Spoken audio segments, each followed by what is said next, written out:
fait un petit point. Comme vous l'avez vu au match contre Lens, Wesley est sorti en cours de match. Alors si je ne me trompe pas, c'est déchirure de l'orteil, du fléchisseur de l'orteil.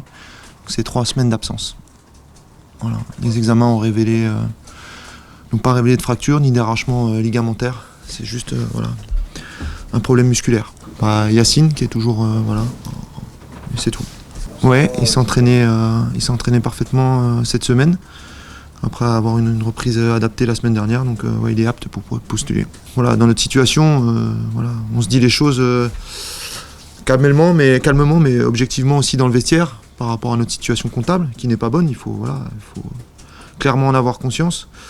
Après, comme je vous l'ai dit après match, et après avoir revu le match contre Lens, il y a beaucoup de choses à travailler, notamment dans le domaine offensif. On a fait pas mal de travail et de vidéos et sur le terrain par rapport à cet aspect-là. Voilà, c'est quelque chose qu'on doit travailler, tout simplement. Sur ce match-là, je pense que notre entame de match est plutôt correcte. Une volonté de prendre le jeu à notre compte. Après, il y a ce fait de jeu par rapport au but qu'on encaisse, mais on ne peut pas satisfaire d'une deuxième mi-temps avec aussi peu d'occasions quand on veut sortir la tête de l'eau. C'est cet aspect mental qu'il faut travailler. Vous le savez aussi bien que moi, quand on est dans la profondeur du classement, il y a un aspect psychologique, un aspect mental qui rentre forcément en ligne de compte. Et sur ce fait de jeu-là, c'est ce qui s'est passé. Après, il faut être capable de switcher, de revenir à des choses essentielles pour retrouver une certaine confiance. Des aléas, des détails qui vont être à notre rencontre durant les matchs qui vont arriver. Il y en aura d'autres. Une décision arbitrale, une erreur individuelle. Ce genre de choses, il faut être capable comme je l'ai dit, de switcher pour repartir de l'avant. J'espère qu'on a appris par rapport à ce match. Ça a été malheureux pour Anthony, même si je retiens aussi qu'il a eu une deuxième mi-temps à la hauteur de ses qualités. Donc lui a su le faire individuellement. Maintenant, il faut que ce genre de comportement soit encore plus prenant à l'intérieur du vestiaire. Oui, il n'y a pas de doute là-dessus. C'est un jeune gardien de but qui découvre la Ligue 1. Comme je l'ai dit après match, il a été prépondérant à Metz. J'ai beaucoup aimé l'attitude et le comportement qu'il a eu en deuxième mi-temps. Je sais que Greg aussi a travaillé avec lui sur cet aspect de son jeu. Il doit apprendre aussi de ce genre de situation et je sais qu'il est entre de bonnes mains pour pouvoir progresser.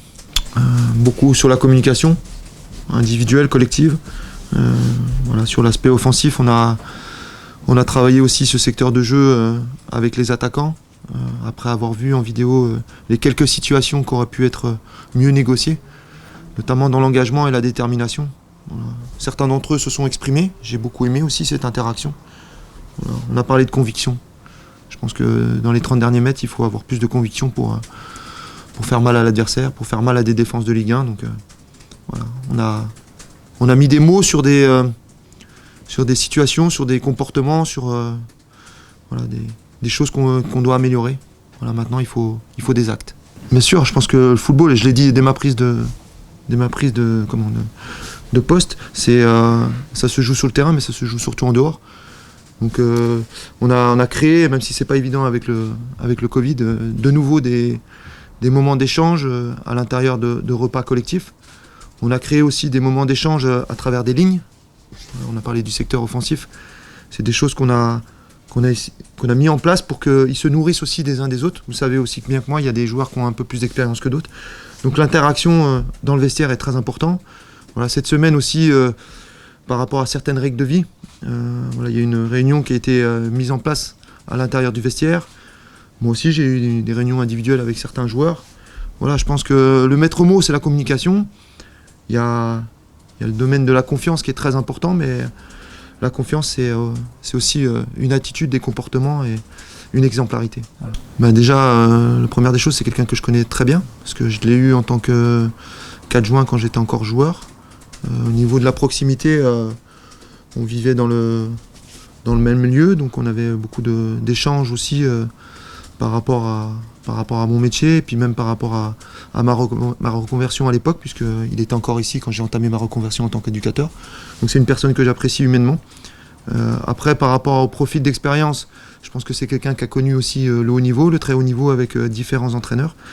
Ces dernières années, il était à Reims avec le groupe Pro 2, donc un groupe où il y a des jeunes joueurs et qui sont dans l'antichambre. Donc ça a été aussi quelque chose de positif par rapport à son profil. Et puis le dernier point, c'est qu'il connaît le club.